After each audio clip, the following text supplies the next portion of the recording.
Hey reader, welcome back to the channel. This is Centaur here, and today I am sitting on my couch, holding my little girl, and hoping she falls asleep. So I figured, why not? Let's just go ahead and record a video. If I gotta be stuck somewhere for 20 minutes, might as well talk with you guys, and you guys get some content. So today we're continuing our tutorial series, looking at how to deploy units.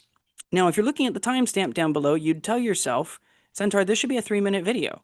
You select a unit, you select one of your entry edges, and you put a model down and you measure it out, and then you place in coherency. We're done, right? Kind of. There's actually a lot more to talk about than this, both because of the existence of tactical cards, as well as some of the interesting things you can do about it. And so, since this is a tutorial, we're not just here to tell you what the rules are, but to give you some useful things to think about to help you as you're learning how to play the game. So to start off with, we actually are not going to talk about the placement of models at all. That's actually not where we begin. The first place we need to begin when it comes to deployment is considering the supply mechanic in the game. Now, this is a very cool mechanic. I love this mechanic both because, of course, it's flavorful and thematic to the RTS game where you're slowly building and producing units and your build order really matters, but also because it kind of prevents the whole, hi, I brought a really great army and I'm just going to womp you clean off the table on the first turn, and then for the rest of the game it's going to be easy for me, right?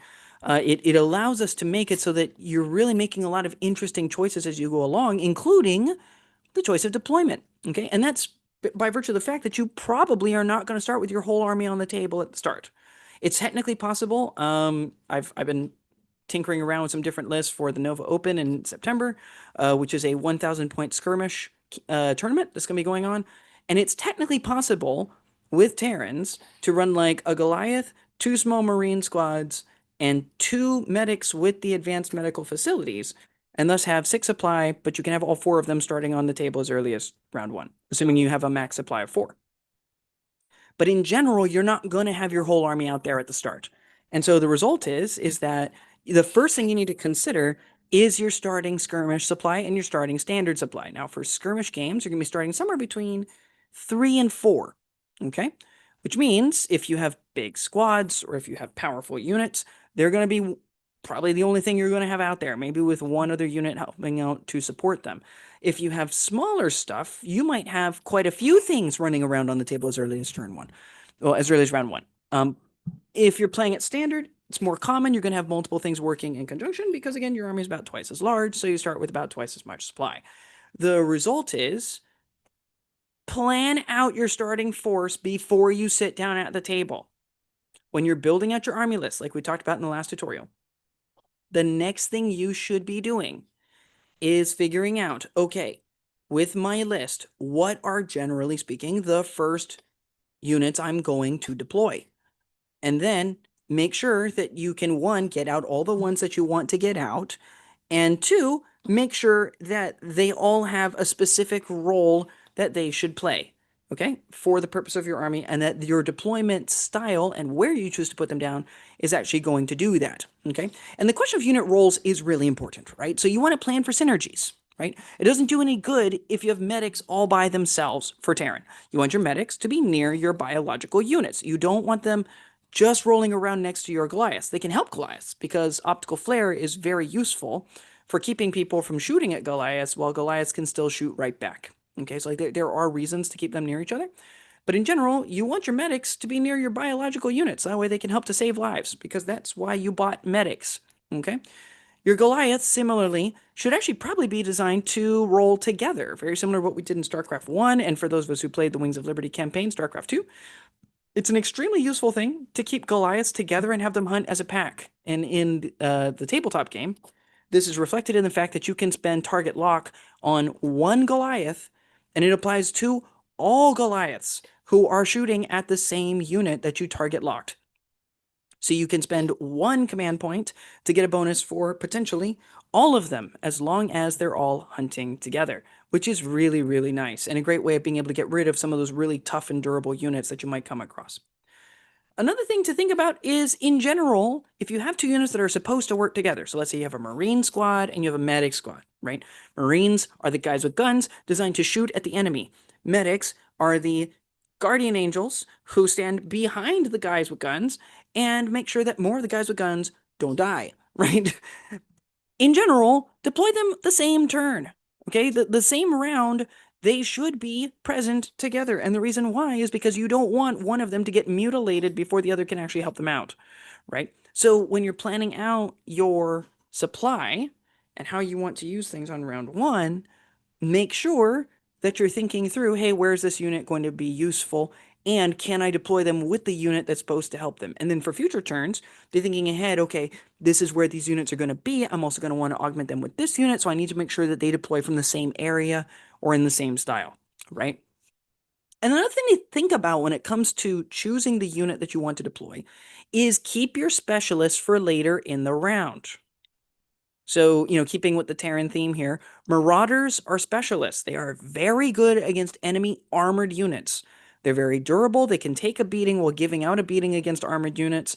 They are not particularly good against light units, which means if you deploy them first and you start sending them to one part of the battlefield, your opponent is going to move their armor to the other side and they're going to keep them away while sending their really good light units that can tear through you in close combat or whatever toward where your marauders are. And now you're being much less effective than you could have been because of the fact that you deployed it too early, right? So if you have something that's more specialized, and I suspect that as we get into defilers, eventually ghosts, Templar of various kinds, even more so, we're going to see specialists where if you don't set them up correctly, if you don't position them correctly, things are going to go very, very badly. So my recommendation is when it comes to deployment, deploy those late. We're going to go into tactical series on how to do, effective strategies, positionings, and stuff like that with a bunch of these units in the future. Mostly once I get my models. But just suffice it to say for now, just don't deploy your specialist units first. That's the most important thing. And then finally, from a long range planning perspective, do remember, first of all, do you need to be on every objective early? Maybe, maybe not. And if not, then modulate, right? Make sure that you're positioning everything in such a way that you can be defensible, you can work down the enemy, but still get to the objectives at the time that you need to. And in addition to that, be thinking from a supply perspective on how much do you do you are you going to have enough supply to deploy those units later? And is there a right order in which to do so? Classic example. Let's say that you have a starting supply of 4 at a skirmish level, and you have 2 Goliaths and a large squad of Marines. Now that is going to be most of your army right there. You might have like 1 medic squad and that's it. You have 4 units and that's all you'll have. Starting supply of 4 means you could bring on a medic, the Marine squad and a Goliath squad, or you could bring on 2 Goliaths, right? And now you have a choice as to which one you do. There isn't a wrong answer per se, especially if you took the advanced medic facilities. And so because of that, you've got free supply on the medics and it all works out. But it also means that the next turn, you're only going to get 1 supply. And if you're only going to get 1 supply, then you're going to get supply blocked. The next turn, you have a maximum supply of 5. And if you start with 2 Goliaths, the chance that either of them suffer 10 wounds and thus get removed, which would free up enough supply for you to deploy the Marines, is actually quite unlikely. So there's an argument to be said of, well, maybe we deploy the large squad of Marines alongside a Goliath squad. So that way, if the Marines start taking fire and they lose 3 models, then now my supply on table has dropped to 3, which means the next turn my maximum supply goes from 4 to 5. And now in round 2, I can drop the second Goliath, right? So long-term planning about how supply is going to roll, whether or not you're likely to suffer casualties, whether suffering casualties so you can deploy more stuff is actually good for you, right? All of this is stuff that you need to think about. And so with no further ado, let's talk about how you put down guys. The first is, and generally speaking, this is the most common thing that you're going to be looking at, is they're going to be deploying from an entry edge, right? That is the most common way that we deploy units in StarCraft. So the first question we have is, how many do we have, right? Because, when you look at the deployment card, sometimes you start with, hey, you have an edge over here, or maybe it's just the long edges for both sides. Maybe it's part of the long edge and part of one of the short edges. Sometimes it's split. So you have a little bit in like a corner and another in another corner, or maybe on the sides, like the middles of the sides. But the result is you can deploy in multiple parts of the battlefield, right? In skirmish situations, overwhelmingly, Most of the deployment zones you deploy together. Okay. But not always. It might be you get like 6 inches and 6 inches in each of the corners, but you get both corners. Or it might be like 12 inches in the middle of one side, or 18 inches in the middle of one side, or something like that. But you get both the north and south edges, and your opponent gets the east west edges, right? Or something like that. So just know that in general, you're probably likely to be deploying together in skirmish because you don't have that many units, but not always. So, in terms of how your army works, if you think you can fight broken up, we'll continue with the Terran example. Let's say that you've got two Goliaths, a large Marine squad, and a large medic squad. Well, and a medic squad. You might say, "Hey, I'm going to deploy my two Goliaths on one side. I'm going to deploy my medics and my Marines on the other side, and that's going to be my rough plan for how things go down and where I'm deploying my troops." You can do that, all right?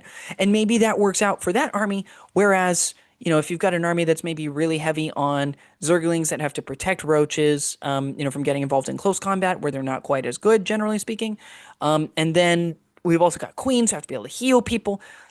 There are some armies where you're like, splitting up is really not actually advantageous for us. We may want to keep everything together in a big terror ball so that way we can all help each other, right? And that's worth thinking about. In standard, generally speaking, you're going to have a pretty large deployment zone, or you're going to have two smaller ones. Okay, is overwhelmingly how it tends to work. Although again, there are some times where this is not actually the case. Okay. And then the next question that comes to mind from an entry edge perspective is, can I create more entry edges? Okay. Because we'll start with the ones, of course, that are laid out by the deployment type, right? These are our deployment entry edges, right? The deployment zones, for lack of a better term. But you can also potentially deploy via a non-player entry edge, right? So if the Zerg take the Zerg 6 pool, if the Protoss take the Warp Gate, possibly others in the future, and then if the Terrans take proxy barracks, possibly others in the future, I wouldn't be surprised if there's a proxy factory, if there's a proxy starport, proxy stargates, like there's proxy hatches, right? Proxy hatcheries in the case of the Zerg. Like there very possibly may be more of these in the future. But just suffice it to say, what this allows you to do is all of the gray areas, black areas, all the areas that are not red player or blue player entry edges, all of those now suddenly become your oyster. You can deploy from any point along those. So if you've played Middle Earth Strategy Battle Game, for example, it's kind of like getting a 6 on Maelstrom, except you can't choose whatever your opponent's deployment edge is, effectively. Okay. And so this could be a useful way by just fielding that one tactical card for roughly about 40 Vespene gas or so. You field that one card, and suddenly you have a lot more freedom over where you deploy from, which is really nice. The other option is you might be able to deploy via a structure. Now, the nice thing about structures is you don't have to tap the tactical card every single turn in order to utilize it, right? And you can't just bring on just the one unit because, again, you're tapping those cards, and all of those cards, I think, so far are unique. The big thing is that if you're deploying like a Nidus Worm or Omega Worm for the Zerg, if you're deploying a Pylon for the Protoss, the edges of the base of that structure now count as a friendly entry edge. So you'll be able to deploy a unit in base contact with the entry edge and move them onwards, okay? Which is really good. And this gives you a whole lot more freedom because typically it's something as simple as like, it's got to be beyond 10 inches of an enemy unit. But you can basically place it anywhere, right? And very commonly it'll also be like it has to be on like, the base level, the ground level, so you can't put it like up on a high ground area or something like that. But in general, like you have the freedom to be able to place it wherever your needs may be. So suddenly your opponent thought, oh, this objective is way on my side. He's got to cross the whole board in order to get to it. I've got this. I can easily put people there.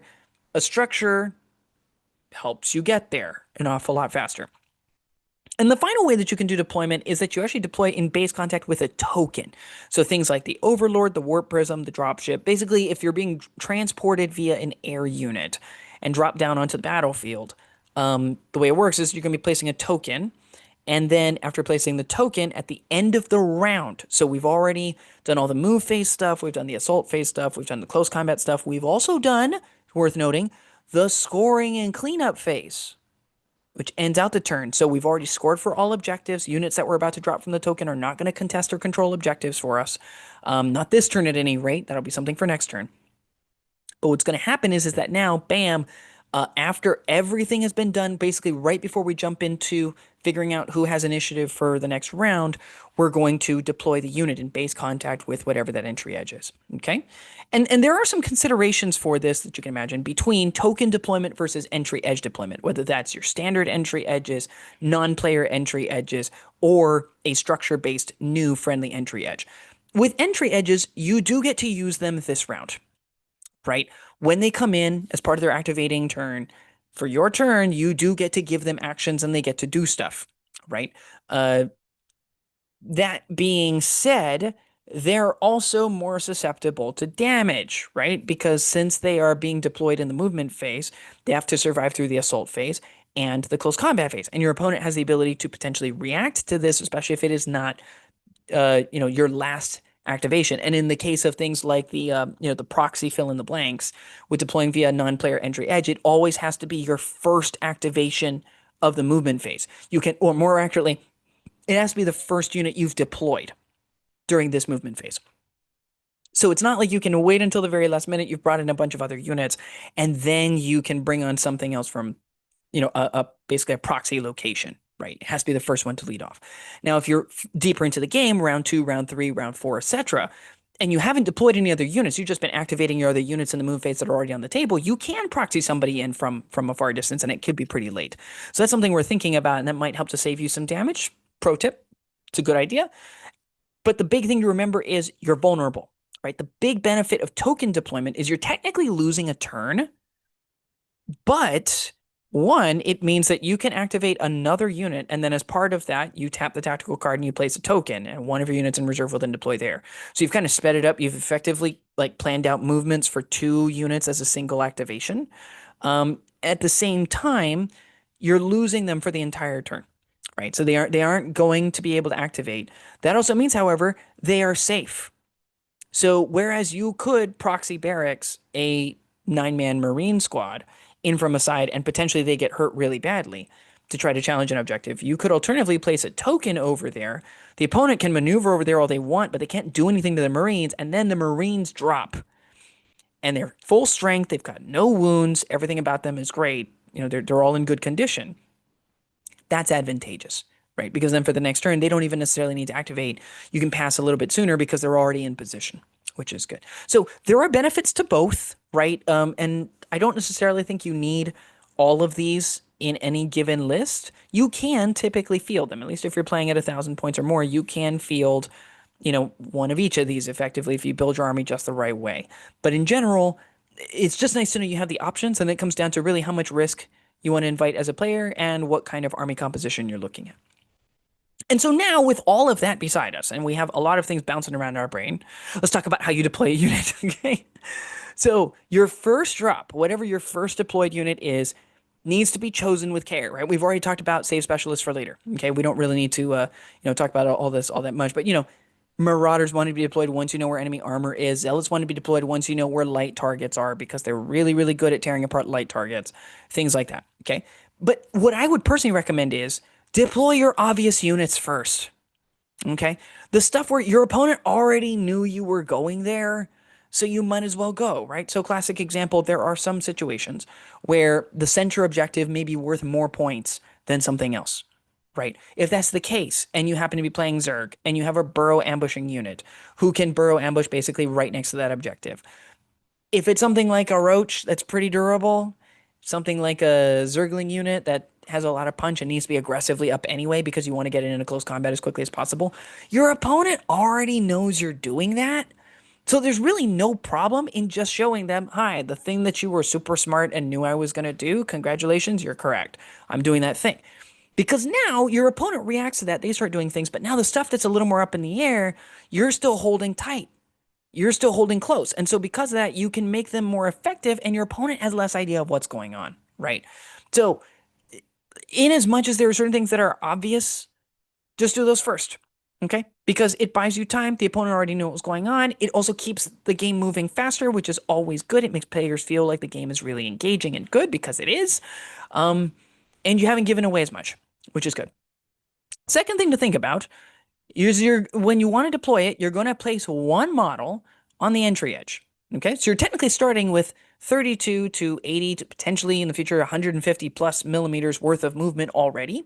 So it's not like you're measuring from the edge and moving on. So if you've played bolt action, for example, we have a whole channel devoted to bolt action over on the Zern Central main page.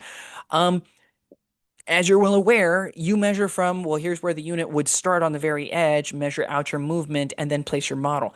It is slightly different in StarCraft. Instead, you place the model in base contact with the edge, right? So just part of the rim of the model has to be touching.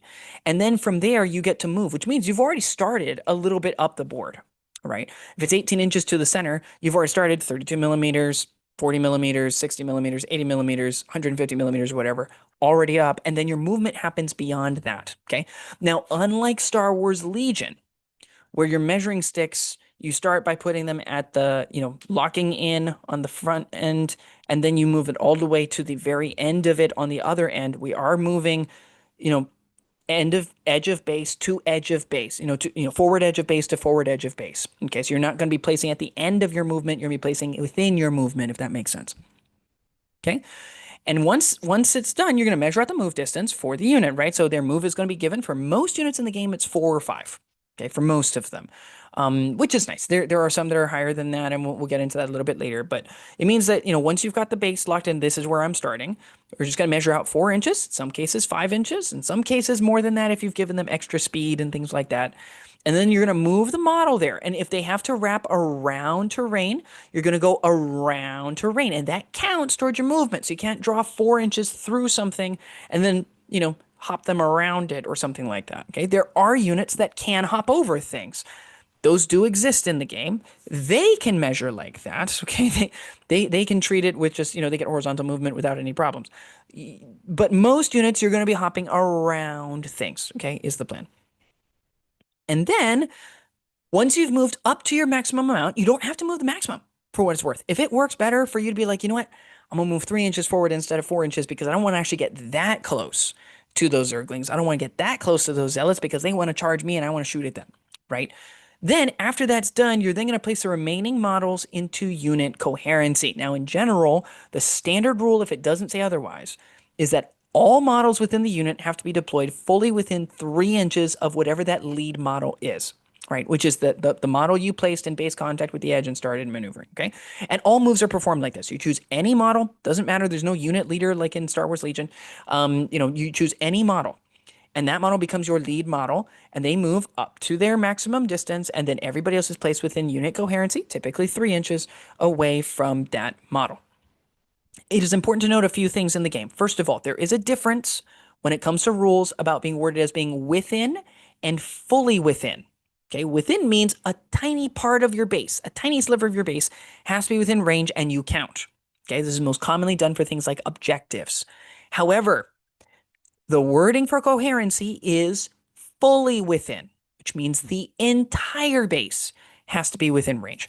Now, this is relatively easy to do with most units, okay? Because for most units, their bases are less than 3 inches, and there aren't very many of them. There's, 3 to 4 models for most units so far that exist in the game.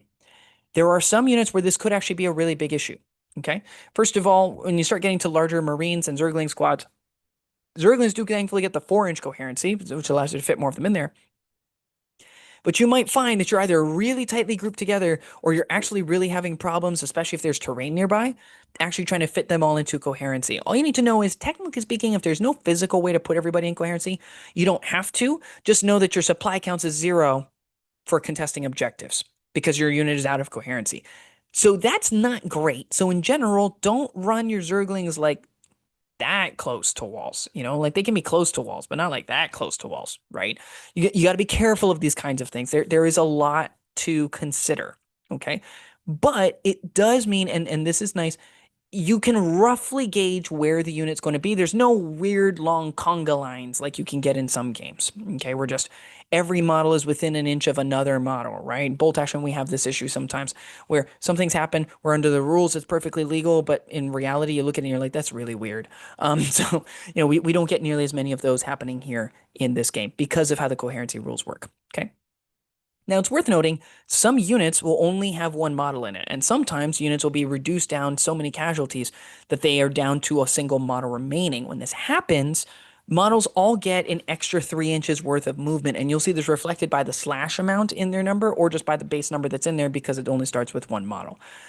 This is it sounds kind of weird as to why this is the case. Really, what it comes down to is because a unit could like move 4 inches, and then the unit as a whole could extend another 3 inches because of unit coherency. It just means that you're basically giving them that extra movement of unit coherency base built into the fact that they only have one model. Um, and honestly, I like that. I think that's really good. And obviously, for the ones that get 4 inch coherency, things like stalkers, as well as the zerglings, they get the extra 4 inches because they had a 4 inch coherency.